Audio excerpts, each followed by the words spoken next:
দিনের আলোয় যে সমাজের চোখে এক আদর্শ স্বামী, মাঝরাতের নিঝুম অন্ধকারে সেই কামুক হয়ে ওঠে অন্য এক নারীর শরীরের নিষিদ্ধ মাদকতায়।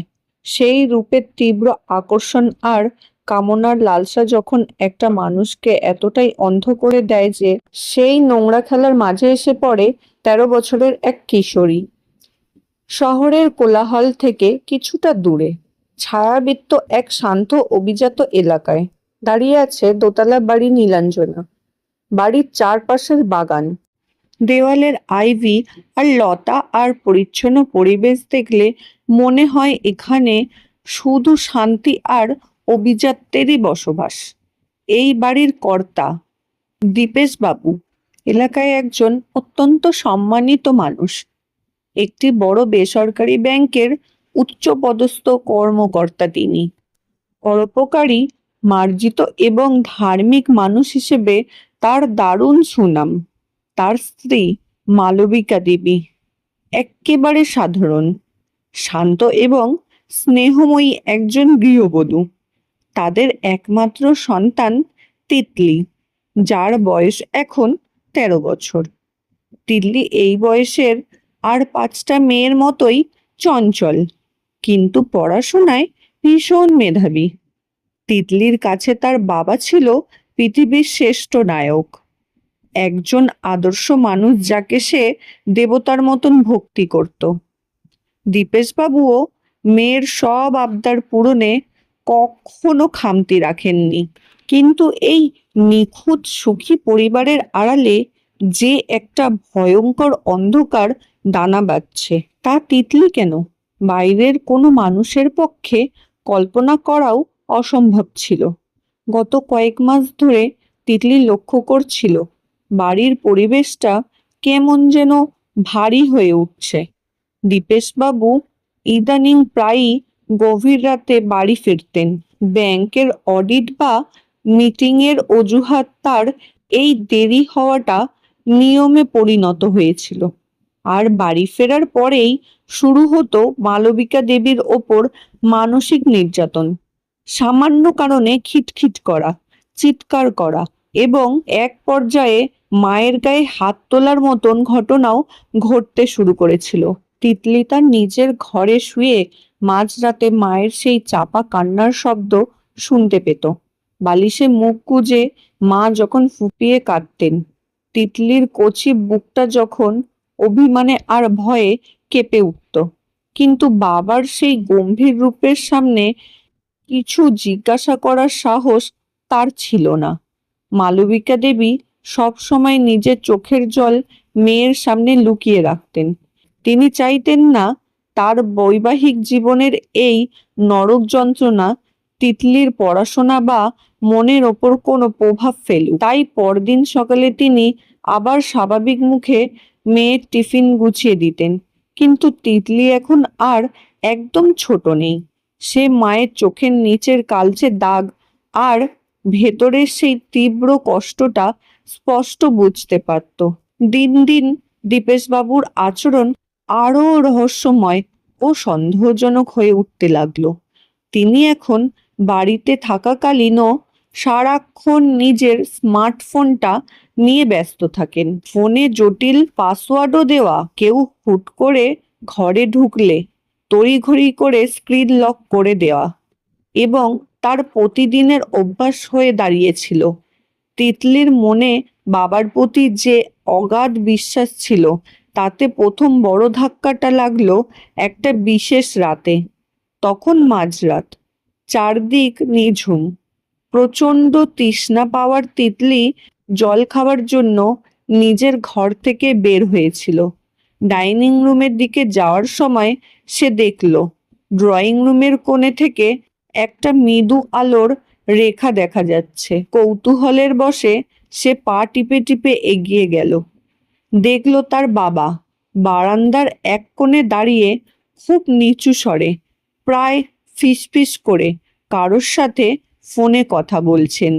দীপেশবাবুর গলার স্বর ছিল অদ্ভুত রকমের নরম, রোমান্টিক এবং এক গভীর মোহে আচ্ছন্ন, যা তিনি সাধারণ মায়ের সাথে কথা বলার সময় কখনোই ব্যবহার করেন না। তিতলি দরজার আড়ালে দেওয়াল ঘেঁষে দাঁড়িয়ে কান পেতে শোনার চেষ্টা করলো।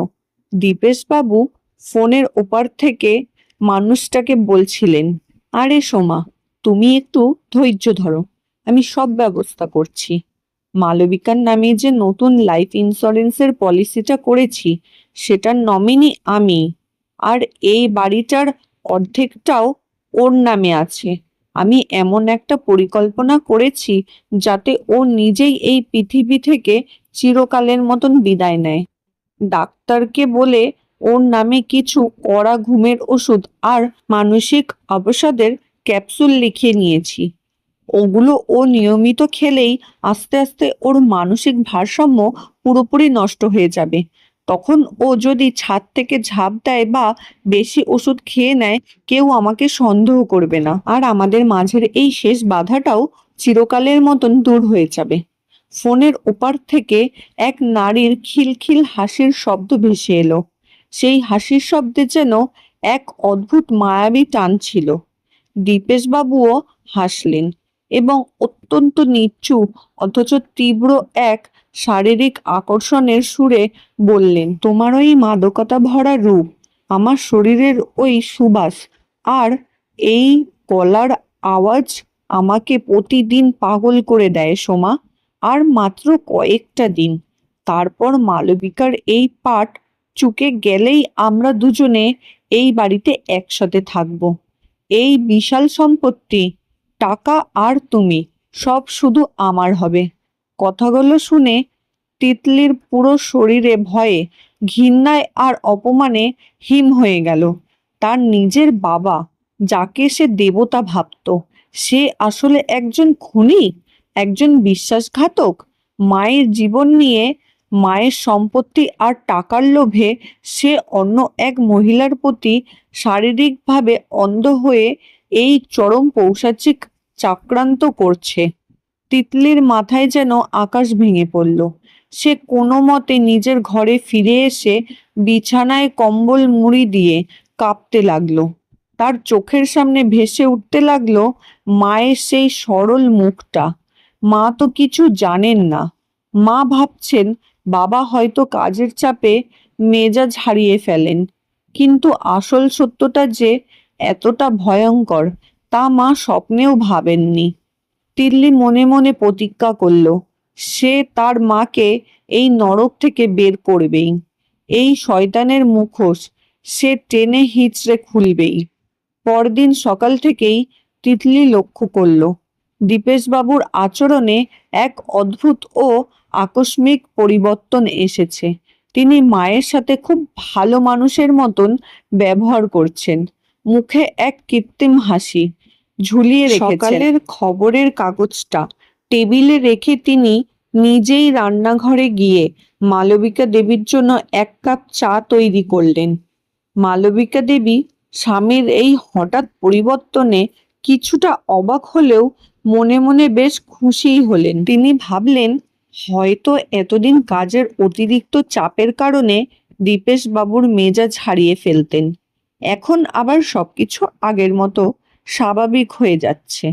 দীপেশবাবু চায়ের কাপটা মালবিকা দেবীর সামনে নামিয়ে রেখে পকেট থেকে একটা প্লাস্টিকের ছোট কৌটো বের করলেন। সেই কৌটোর ভেতরে ছিল কিছু হালকা নীল রঙের ক্যাপসুল। তিনি অত্যন্ত নরম গলায় বললেন, মালবিকা, ইদানিং দেখছি তোমার শরীরটা একদম ভালো যাচ্ছে না। রাতে ঠিকমতো ঘুম হয় না, দিনভর মাথা ঘোরে। আমি কাল তোমার এক চেনা বড় ডাক্তারবাবুর কাছ থেকে এই নতুন ওষুধটা নিয়ে এসেছি। এটা রোজ সকালে চায়ের পর নিলে নিয়ম করে খেয়ে নেবে। দেখবে শরীরে একদম চাঙ্গা থাকবে আর মনের সব ক্লান্তি দূর হয়ে যাবে। মালবিকা দেবী স্বামীর এই যত্ন দেখে সরল বিশ্বাসে একটা ক্যাপসুল বের করে জলের গ্লাসে দিয়ে খেয়ে নিলেন। কিন্তু তিতলি ডাইনিং টেবিলের এক কোণে বসে চিবুক নামিয়ে বাবার প্রতিটি নড়াচড়া গম্ভীর দৃষ্টিতে লক্ষ্য করছিল। সে খুব ভালো করেই জানতো ওই নীল ক্যাপসুলগুলোর ভেতরে কোনো অরোগ্য নেই, বরং লুকিয়ে আছে এক বিষাক্ত চক্রান্তের নীল নকশা। মায়ের স্নায়ু এবং মস্তিষ্কে ধীরে ধীরে অবশ করে দেওয়ার জন্যই ওই ওষুধের খেলা শুরু হয়েছে। তিতলির ইচ্ছা করছিল এখনই মায়ের হাত থেকে গ্লাসটা কেড়ে নিয়ে বাবাকে সবার সামনে চিৎকার করে চোর আর খুনি বলে চিৎকার করে উঠতে, কিন্তু সে নিজেকে খুব শান্তভাবে নিয়ন্ত্রণ করলো।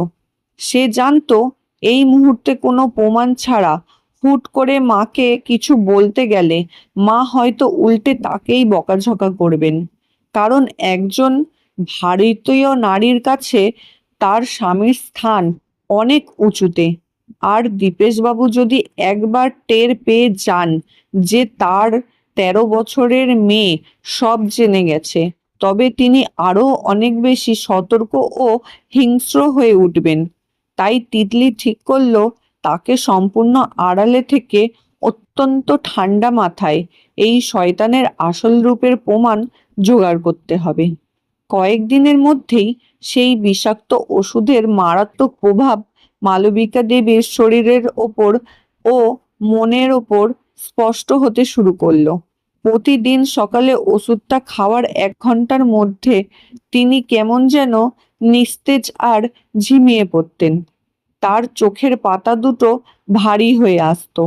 সারাদিন ঘরের এক কোণে অলসভাবে বসে থাকতেন। শুধু তাই নয়, তিনি ইদানিং খুব ছোটখাটো জিনিসও ভুলে যেতে শুরু করলেন। কখনো তরকারিতে নুন দিতে ভুলে যেতেন, কখনো ঘরের আলমারির চাবি কোথায় রেখেছেন মনে করতে পারতেন না, আবার কখনো ঘরের সদর দরজাটা হাঁ করে খোলা রেখেই দুপুরের দিকে বিছানায় গভীর ঘুমে আচ্ছন্ন হয়ে পড়তেন। দীপেশবাবু ঠিক এই সুযোগেরই অপেক্ষা করছিলেন। তিনি এই বিষয়গুলোকে পাড়ার লোকেদের এবং তাদের আত্মীয় স্বজনদের সামনে এক বিশাল ইস্যু হিসেবে তুলে ধরতে লাগলেন। বিকেলে যখন প্রতিবেশীরা কেউ তাদের বাড়ির সামনে আসতেন, দীপেশবাবু খুব গম্ভীর ও দুঃখী মনে বলতেন, কি যে করি বলুন তো, মালবিকার মাথার অবস্থা দিন দিন খুব খারাপের দিকে যাচ্ছে। ও মানসিক ভারসাম্য পুরোপুরি হারিয়ে ফেলেছে। কখন কি করে বসে তার কোনো ভরসা নেই। সারাক্ষণ একভাবে তাকিয়ে থাকে, ঘরের কাজ ভুল করে। আমি তো ব্যাংকের কাজে বাইরে থাকলেও সারাক্ষণ এক চরম আতঙ্কে থাকি, কখন কি দুর্ঘটনা ঘটিয়ে বসে। পাড়ার লোকেরাও সরল মনে দীপেশবাবুর এই দুঃখ প্রকাশ বিশ্বাস করত এবং তার মতো এমন যত্নশীল স্বামী প্রতি সহানুভূতি দেখাতো। একদিন বিকেলে তিতলি স্কুল থেকে ফিরে দেখলো সারা বাড়ি নিঝুম হয়ে আছে। রান্নাঘর থেকে কোনো সুবাস বা আওয়াজ আসছে না। সে ব্যাগটা সোফায় রেখে দৌড়ে রান্নাঘরে গেল। ভেতরের দৃশ্য দেখে তার বুকের ভেতরটা ধক করে উঠল। মালবিকা দেবী রান্নাঘরের স্যাঁতসেঁতে মেঝেতে এক কোণে বসে আছেন। তার চুলগুলো উস্কো খুস্কো, চোখ দুটো অদ্ভুত রকমের শূন্য এবং হাত পা অনবরত কাঁপছে। গ্যাসের ওপর দুধের বাটিটা উপচে পড়ে আগুন নিভে গেছে আর সিলিন্ডার থেকে হালকা গ্যাসের গন্ধ বের হচ্ছে। তিতলি দ্রুত গিয়ে গ্যাসের নবটা বন্ধ করলো এবং রান্নাঘরের জানালাগুলো খুলে দিল। তারপর সে মেঝেতে হাঁটু গেড়ে বসে মাকে শক্ত করে জড়িয়ে ধরলো। মা, ও মা, কি হয়েছে তোমার? তুমি এখানে এভাবে বসে আছো কেন? শরীর খারাপ লাগছে? মালবিকা দেবী জড়িয়ে যাওয়া স্পষ্ট গলায় বললেন, জানি না রে তিতলি, মাথাটা কেমন যেন ফাঁকা ফাঁকা লাগে, চোখ দুটো মেলতে পারি না, চারপাশে সবকিছু কেমন যেন দুলতে থাকে। তোর বাবা সকালের যে ক্যাপসুলটা দেয় ওটা খাওয়ার পর থেকেই শরীরটা পুরো অবশ হয়ে আসে। মনে হয় আমি আর বাঁচবো না রে মা, আমার খুব ভয় করছে। তিতলি মায়ের চোখের কোণ দিয়ে গড়িয়ে পড়া জল নিজের ওড়না দিয়ে আলতো করে মুছে দিল। মায়ের এই অসহায় অবস্থা দেখে তার মনে বাবার প্রতি ঘৃণা আরো 1000 গুণ বেড়ে গেল। সে মায়ের কাঁধে হাত রেখে অত্যন্ত দৃঢ় ও পরিপক্ক গলায় বলল, মা, তুমি আমার দিকে তাকাও। তোমার কিচ্ছু হয়নি। তোমার মাথা একদম ঠিক আছে। তুমি শুধু একটা কাজ করো। কাল সকাল থেকে বাবা যখন তোমাকে এই চা আর ওষুধ দেবে, তুমি ওটা মুখে দেবে, কিন্তু গিলবে না। জিভের নিচে লুকিয়ে রাখবে। তারপর বাবা অফিসের জন্য ঘর থেকে বেরিয়ে গেলেই ওটা বেসিনে ফেলে দিয়ে মুখ ধুয়ে নেবে। আমার কথা একবার বিশ্বাস করো মা, তুমি খুব তাড়াতাড়ি সুস্থ হয়ে উঠবে। মালবিকা দেবী মেয়ের চোখের দিকে তাকালেন। 13 বছরের সেই ছোট্ট মেয়ের চোখে গভীরতায় তখন এক অদ্ভুত আত্মবিশ্বাস আর মায়ের প্রতি গভীর সুরক্ষার জেদ জ্বলজ্বল করছিল। মায়ের মন হয়তো ভেতরে ভেতরে কোনো এক অজানা বিপদের গন্ধ পেয়েছিল। তাই তিনি আর কোনো প্রশ্ন না করে মেয়ের কথায় সম্মতি জানিয়ে যান্ত্রিকভাবে মাথা নাড়লেন। তিতলি বুঝল লড়াইয়ের প্রথম ধাপটা শুরু হয়ে গেছে। টানা 4-5 দিন মায়ের ওষুধ লুকিয়ে ফেলে দেওয়ার পর মালবিকা দেবীর অবস্থা মধ্যে একটু অভাবনীয় পরিবর্তন লক্ষ্য করা গেল। তার চোখের সেই সর্বক্ষণিক ঘুম ঘুম ভাব, হাত পায়ের জড়ালো আর মনের ভেতরের অবশ ভাবটা আস্তে আস্তে কেটে যেতে লাগলো। তিনি আবার আগের মতন নিজের চারপাশ সম্পর্কে সচেতন হয়ে উঠলেন। তবে তিতলির পরামর্শে তিনি দীপেশবাবুর সামনে এখনো এমন এক নিখুঁত অভিনয় চালিয়ে যেতে লাগলেন যেন তিনি আগের মতোই চরম অসুস্থ এবং মানসিকভাবে বিপর্যস্ত। দীপেশবাবু যখন সকালে কড়া নজর রাখতেন, মালবিকা দেবী তখন চতুরতার সাথে ক্যাপসুলটা নিজের জিভের নিচে লুকিয়ে রেখে পরে তা বাথরুমে গিয়ে ফ্লাশ করে দিতেন। দীপেশবাবু মনে মনে ভাবছিলেন, তার দেওয়া স্লো পয়জনের নিখুঁত পরিকল্পনা একদম ঠিকঠাক এগোচ্ছে এবং মালবিকা আর মাত্র কয়েকটা দিনের অতিথি। এই ভেবে তিনি মনে মনে এক চরম পৈশাচিক আনন্দ পাচ্ছিলেন। একদিন রাতে দীপেশবাবু ড্রয়িং রুমে বসে ল্যাপটপে ভিডিও কলে মগ্ন ছিলেন। মালবিকা দেবী তখন নিজের ঘরে ঘুমোনোর ভান করে চোখ বন্ধ করে বিছানায় শুয়েছিলেন। তিতলি তার নিজের ঘরে পড়ার টেবিলে বসে খাতার পাতায় পেন চালাচ্ছিল। রাত যখন প্রায় 12টা, তখন ড্রয়িং রুম থেকে আবার সেই পরিচিত ফিসফিসানি আর নিচু গলার হাসির আওয়াজ তিতলির কানে এলো। তিতলি আর এক মুহূর্তও সময় নষ্ট করল না। সে তার পড়ার টেবিলের ড্রয়ার থেকে তার ছোট্ট ডিজিটাল ক্যামেরা আর ডায়েরিটা বের করলো। এই ক্যামেরাটি তার মামা তাকে গত জন্মদিনে উপহার দিয়েছিলেন, যা খুব ছোট হলেও চমৎকার অডিও এবং ভিডিও রেকর্ড করতে পারত। তিতলি বিড়ালের মতন নিঃশব্দ পায়ে নিজের ঘর থেকে বের হয়ে ড্রয়িং রুমের পেছনের অন্ধকার বারান্দায় গিয়ে দাঁড়ালো। ড্রয়িং রুমের কাচের জানালার ভারী পর্দাটা এক কোণে সামান্য ফাঁকা ছিল। সেখান থেকে ভেতরের সোফা এবং ল্যাপটপের স্ক্রিনটা খুব স্পষ্ট দেখাচ্ছিল। তিতলি জানালার সেই চেরা ফাঁক দিয়ে ক্যামেরার লেন্সটা তাক করলো। ল্যাপটপের স্ক্রিনে সে দেখল অত্যন্ত আকর্ষণীয় উগ্র আধুনিক পোশাক পরিহিত এবং প্রসাধন মাখা মহিলাকে। তার চোখের চাউনি আর হাসিতে এক অদ্ভুত মায়াবী টান ছিল। দীপেশবাবু সোফায় আধবসা হয়ে স্ক্রিনের দিকে তাকিয়ে গভীর এক মোহাচ্ছন্ন দৃষ্টিতে হাসছিলেন। তাদের দুজনের কথোপকথনের ভাষা এবং ভঙ্গিতে এক ধরনের নিষিদ্ধ নিরাপদ শারীরিক ও মানসিক আকর্ষণের ইঙ্গিত স্পষ্ট ফুটে উঠছিল। সোমা স্ক্রিনের ওপার থেকে নিজের ঠোঁট কামড়ে প্রলুব্ধকর এক মিষ্টি হাসিতে দীপেশবাবুকে উস্কানি দিয়ে বলছিল, কি গো দীপেশ, আর কতদিন আমাকে এভাবে একা ফেলে রাখবে? তোমার ওই গ্রামের খ্যাত বউটা তো এখনো দিব্য বেঁচে আছে। আমার কিন্তু আর এই এক ঘরে অপেক্ষা সহ্য হচ্ছে না। তুমি কি আমাকে সত্যি নিজের করে পেতে চাও না?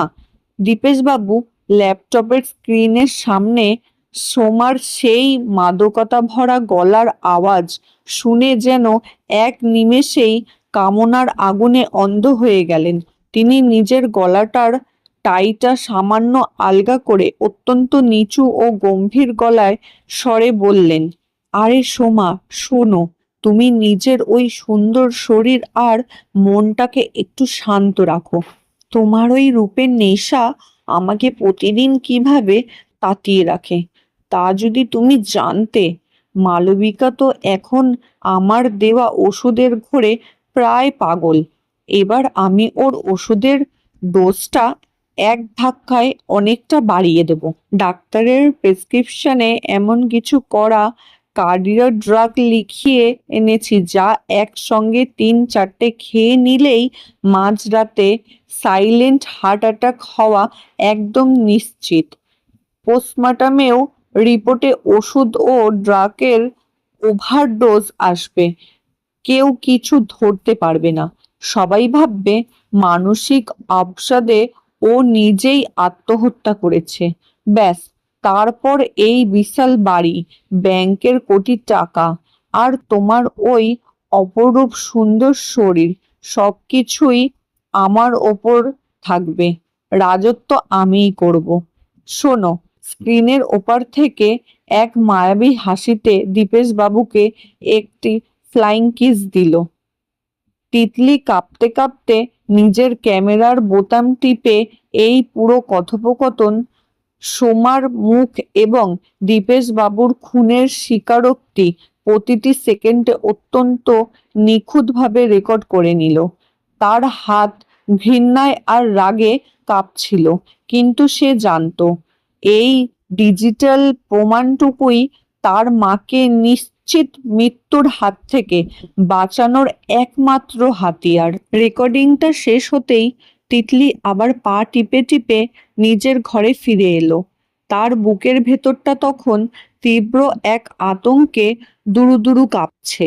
ল্যাপটপের আলোয় বাবার ওই লালসাগ্রস্ত চোখ আর সোমা নামের ওই মহিলার প্রলুব্ধি হাসির দৃশ্যটা তার মনের ভেতর বারবার ঘুরপাক খাচ্ছিল।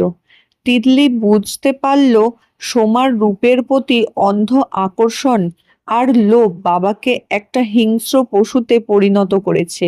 পরদিন সকালে দীপেশবাবু যখন অফিসের জন্য তৈরি হচ্ছিলেন, তখন তার চোখে মুখে এক অদ্ভুত তাড়াহুড়ো ছিল। তিনি আয়নার সামনে দাঁড়িয়ে নিজের চুল ঠিক করতে করতে মালবিকা দেবীর দিকে তাকিয়ে বললেন, আজ রাতে আমার ফিরতে একটু বেশি দেরি হতে পারে। ব্যাংকের একটা খুব বড় ডিনার মিটিং আছে। তোমরা রাতে সময় মতন খেয়ে শুয়ে পড়ো। তিতলি লক্ষ্য করলো বাবা যখন কথাগুলো বলছিল তখন তার পকেটে একটা নতুন ওষুধের পাতা রাখা ছিল। বাবা ঘর থেকে বেরিয়ে যেতেই তিতলি মায়ের কাছে গিয়ে বসলো। মালবিকা দেবী তখন বিছানা গোছাচ্ছিলেন। তিতলি মায়ের হাতটা ধরে খুব নিচু স্বরে বলল, মা, আজ রাতে বাবা যখন ফিরবেন তুমি খুব সাবধানে থাকবে। বাবা আজ রাতে তোমাকে এমন কিছু ওষুধ দিতে পারেন যা তোমার শরীরের জন্য চরম ক্ষতিকারক হতে পারে। মালবিকা দেবী মেয়ের মুখের দিকে তাকিয়ে শিউরে উঠলেন। তিতলির চোখের সেই গম্ভীর চাউনি দেখে তিনি বুঝলেন তার মেয়ে কোনো বোকামি করছে না। তিনি তিতলিকে বুকে জড়িয়ে ধরে বললেন, তুই এসব কি বলছিস রে মা? তোর বাবা কি সত্যি আমার এত বড় ক্ষতি করতে পারেন? তিতলি মাকে শান্ত করে বলল, তুমি শুধু আমার উপর ভরসা রাখো মা। আজ রাতেই এই সব অন্ধকারের শেষ হবে। সারাটা দিন এক চরম উৎকণ্ঠার মধ্য দিয়ে কেটে গেল। তিতলি তার ক্যামেরা থেকে সেই অডিও ভিডিও ফাইলটা খুব সাবধানে নিজের ফোনে ট্রান্সফার করে রাখলো। তার রাত তখন প্রায় 11:30। চারদিক একেবারে নিঝুম। ঠিক তখনই বাড়ির নিচে একটা গাড়ির হর্ন শোনা গেল। দীপেশবাবু বাড়ি ফিরলেন। কলিং বেল বাজাতেই মালবিকা দেবী গিয়ে দরজা খুলে দিলেন। দীপেশবাবু যখন ঘরের ভেতরে ঢুকলেন তখন তার শরীর থেকে একটা দামি সুগন্ধির তীব্র গন্ধ বেরোচ্ছিল। তার শার্টের কলারটা সামান্য আলগা ছিল এবং তার মুখের অবয়বে এক ধরনের নিষিদ্ধ আনন্দের আবেশ স্পষ্ট ফুটে উঠছিল। তিনি সোজা ডাইনিং টেবিলের ওপরে সামনে এসে বসলেন এবং পকেট থেকে 4টে বড় বড় ক্যাপসুল বের করে টেবিলের ওপর রাখলেন। তার গলার স্বর আজ অন্য দিনের চেয়েও অনেক বেশি ঠান্ডা এবং যান্ত্রিক শোনালো। তিনি মালবিকা দেবীকে বললেন, আজ ডাক্তারবাবু এক কড়া ডোজের ওষুধগুলো দিয়েছেন। তিনি বলেছেন তোমার এই মানসিক রোগটা কমানোর জন্য আজ রাতেই এই 4টে ক্যাপসুল একসঙ্গে খেয়ে নিতে হবে। নাও, জল দিয়ে এখনই খেয়ে নাও। মালবিকা দেবী টেবিলের ওপর রাখা সেই বিষাক্ত ক্যাপসুলগুলোর দিকে তাকালেন। তার হাত পা ভয়ে কাঁপতে শুরু করলো। তিনি জানতেন ওই ওষুধগুলো খাওয়ার অর্থ হলো নিজের মৃত্যুকে ডেকে আনা। তিনি আর চোখে ড্রয়িং রুমের কোণে দাঁড়িয়ে থাকা তিতলির দিকে তাকালেন। তিতলির চোখের ইশারায় মাকে আস্তস্ত করল। মালবিকা দেবী খুব কাঁপো কাঁপো হাতে ক্যাপসুলগুলো তুলে নিয়ে মুখের কাছে নিয়ে গেলেন। ঠিক সেই মুহূর্তে তিতলি আর এক সেকেন্ডেও দেরি না করে ডাইনিং টেবিলের ওপরে রাখা কাচের জলের জগ আর গ্লাসটা ইচ্ছা করে সজোরে মেঝের ওপর ফেলে দিল। এক তীব্র শব্দে কাচের পাত্রগুলো ভেঙে চুরমার হয়ে গেল এবং চারদিকে জল ছড়িয়ে পড়ল। দীপেশবাবু আচমকা এই শব্দে চমকে উঠে প্রচন্ড রেগে চিৎকার করে উঠলেন, কি করছিস তিতলি? তোর কি চোখ কান নষ্ট হয়ে আছে? এত বড় একটা কাচের জগ এভাবে ফেলে দিলি? তিতলি তখন টেবিলের সামনে এসে সোজা হয়ে দাঁড়ালো। তার চোখে তখন আর কোনো ভয় বা দ্বিধা নেই, আছে এক তীব্র প্রতিবাদের আগুন। তিতলি দীপেশবাবুর চোখের দিকে তাকিয়ে অত্যন্ত শান্ত অথচ বজ্রকণ্ঠিত গলায় বলল, কাচের জগটা আমি ইচ্ছা করেই ফেলেছি বাবা, কারণ আমি চাই না মা তোমার ওই বিষাক্ত ক্যাপসুলগুলো খেয়ে চিরকালের মতন ঘুমিয়ে পড়ুক। আর তুমি ওই সোমা নামের মহিলার রূপের টানে এই নীলাঞ্জনা বাড়ি আর ব্যাংকের কোটি কোটি টাকা নিয়ে তার সাথে নতুন সংসার পাতো। তিতলির মুখ থেকে সোমার নামটা শুনতেই দীপেশ বাবুর পায়ের তলার মাটি যেন এক নিমেষে সরে গেল। তার কপালে বিন্দু বিন্দু ঘাম জমতে শুরু করলো। তিনি নিজের ভেতরের ভয়টাকে আড়াল করার জন্য আরো জোরে চিৎকার করে উঠলেন, কিসের সোমা, কিসের পরকিয়া? তুই একটা 13 বছরের বাচ্চা মেয়ে হয়ে নিজের বাবার নামে এত বড় কুৎসিত অপবাদ দিচ্ছিস? তোকে এই সব নোংরা কথা কে শিখিয়েছে? তিতলি কোনো উত্তর না দিয়ে নিজের পকেট থেকে সেই ছোট্ট ডিজিটাল ক্যামেরাটা বের করলো এবং ডাইনিং টেবিলের ওপরে রেখে প্লে বাটনটা টিপে দিল। পরের মুহূর্তেই সেই নিস্তব্ধ ডাইনিং রুমে প্রতিধ্বনিত হতে লাগলো দীপেশবাবু আর সোমার সেই গোপন ভিডিও কলের প্রতিটি কথোপকথন। ল্যাপটপের ওপার থেকে সোমার সেই প্রলুব্ধকর রূপের নেশায় বুঁদ হয়ে দীপেশবাবু কিভাবে স্ত্রীকে সাইলেন্ট হার্ট অ্যাটাকে মারতে চেয়েছিলেন, নিখুঁত চক্রান্ত করছিলেন, তা ঘরের দেওয়ালের দেওয়ালে আছাড় খেতে লাগলো। নিজের স্বামীর মুখে অন্য এক নারীর শরীরের প্রতি তীব্র লালসা আর নিজের মৃত্যুর এই পৈশাচিক পরিকল্পনা শুনে মালবিকা দেবী আর স্থির থাকতে পারলেন না। তিনি দুই হাতে নিজের মুখ ঢেকে মেঝেতে বসে হাউ হাউ করে কেঁদে উঠলেন। তার এতদিনকার চেনা স্বামী যে এতটা নীচ, এতটা কামাসক্ত আর ভয়ঙ্কর হতে পারে তা ভাবতেই তার নিজের জীবনের ওপর ঘৃণা চলে আসছিল। দীপেশবাবু যখন দেখলেন যে তিনি একেবারে অকাট্য প্রমাণ সহ হাতে নাতে ধরা পড়ে গেছেন, তখন তার মুখের সেই ভদ্রতার মুখোশটা এক টানে ছিঁড়ে গেল। সোমার সেই রূপ আর সম্পত্তির লোভ হাতছাড়া হয়ে যাওয়ার আশঙ্কায় তার ভেতরের হিংস্র পশুটা বাইরে বেরিয়ে এলো। তিনি টেবিলের ওপর রাখা ফলের ধারালো ছুরিটা এক ঝটকায় তুলে নিলেন এবং তিতলির দিকে ধেয়ে এলেন। তোর এত বড় সাহস! সামান্য একটা পুচকে মেয়ে হয়ে তুই আমার জীবনের এত বড় সুযোগ নষ্ট করে দিবি? ওই ক্যামেরাটা এখনই আমার হাতে দে, না হলে আজ তোদের মা মেয়ে দুজনকেই এই ঘরের ভেতর কেটে পুঁতে রেখে দেব। দীপেশ বাবুর চোখের সেই লালসা আর হিংস্রতা দেখে তিতলি এক পা পিছিয়ে গেল, কিন্তু তার চোখে তখন আত্মসমর্পণ করার কোনো লক্ষণ ছিল না। দীপেশ বাবু যখন হাতের ধারালো ছুরিটা উঁচিয়ে তিতলির দিকে এক পা করে এগিয়ে যাচ্ছিলেন, তখন মেঝের উপর বসে থাকা মালবিকা দেবীর ভেতরের সমস্ত দুর্বলতা আর ভয় এক নিমেষে কর্পূরের মতো উড়ে গেল।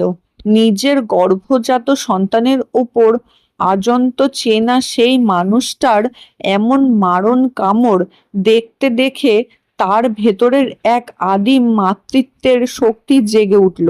তিনি আর সেই অবলা অত্যাচারিত নারী রইলেন না। তিনি এক ঝটকায় উঠে দাঁড়িয়ে পাশ থেকে একটি ভারী কাঠের ডাইনিং চেয়ার দুই হাতে তুলে নিলেন এবং সম্পূর্ণ শক্তি দিয়ে দীপেশ বাবুর পিঠে আর হাতের ওপর সজোরে আঘাত করলেন। আচমকা এই প্রবল আত্মঘাতে দীপেশ বাবু ভারসাম্য হারিয়ে মেঝের ওপর আছাড় খেয়ে পড়লেন এবং তার হাত থেকে সেই ধারালো ছুরিটা ছিটকে ঘরের অন্য কোণে চলে গেল। মালবিকা দেবী এক মুহূর্ত তিতলিকে নিজের শরীরের আড়ালে টেনে নিলেন। তার চোখে তখন আর জল ছিল না, ছিল এক বাঘিনীর মতন তীব্র তেজ। ছিল দীপেশ বাবুর দিকে তাকিয়ে গর্জে উঠলেন, খবরদার দীপেশ, যদি আমার মেয়ের গায়ে একটা আঁচড় কাটার চেষ্টা করেছো, তবে আমি নিজেই আজ তোমাকে শেষ করে দেব। অন্য একটা মেয়ের রূপের টানে অন্ধ হয়ে তুমি আমার ওপর বিষ প্রয়োগ করতে চেয়েছো, আমি সহ্য করেছি, কিন্তু আমার সন্তানের দিকে হাত বাড়ালে আমি একটা ভয়ঙ্কর হতে পারি, তা তোমার ধারণা নেই। ঠিক সেই মুহূর্তে বাড়ির সদর দরজা ভেঙে হুড়মুড় করে ঘরের ভেতরে ঢুকলো পুলিশ বাহিনী। আসলে তিতলি আগে থেকেই খুব বুদ্ধি করে তার মামাকে আর স্থানীয় থানার বড়বাবুকে সেই ডিজিটাল রেকর্ডিং এর একটা কপি ইন্টারনেটের মাধ্যমে পাঠিয়ে রেখেছিল এবং তাদের দ্রুত আসতে অনুরোধ করেছিল। পুলিশ অফিসাররা ঘরে ঢুকেই মেঝেতে পড়ে থাকা দীপেশ বাবুকে শক্ত করে চেপে ধরলেন এবং তার দুই হাত লোহার হাতকড়া পরিয়ে দিলেন। টেবিলে রাখা সেই বিষাক্ত ওষুধের ফাইল আর তিতলির ক্যামেরার ডিজিটাল প্রমাণটা পুলিশ নিজেদের হেফাজতে নিলেন। পুলিশ অফিসার তিতলির মাথায় হাত রেখে অত্যন্ত গর্বের সাথে বললেন, সাবাস মা, তোমার এই তীক্ষ্ণ বুদ্ধি আর সাহসের জন্যই আজ একটা বড় অপরাধের হাত থেকে তোমার মায়ের প্রাণ বেঁচে গেল। এই অকাট্য প্রমাণই এই অপরাধীকে আজীবন জেলের ভাত খাওয়ানোর জন্য যথেষ্ট। দীপেশ বাবু যখন মাথা নিচু করে পুলিশের জিপের দিকে যাচ্ছিলেন, তখন মাঝরাতেও পাড়ার সমস্ত মানুষ বাড়ির সামনে জড়ো হয়ে তার এই কুৎসিত কীর্তির কথা শুনে ছিছি করতে লাগলেন। যে মানুষটাকে সবাই সমাজের আদর্শ ভাবত, তার ভেতরের এই কামনাসক্ত লোভী আর খুনি রূপ দেখে সবাই স্তব্ধ হয়ে গেল। এই ঘটনার পর কেটে গেছে বেশ কয়েকটা মাস। নীলাঞ্জনা বাড়ি থেকে সেই বিষাক্ত অন্ধকারের মেঘ এখন সম্পূর্ণ কেটে গেছে।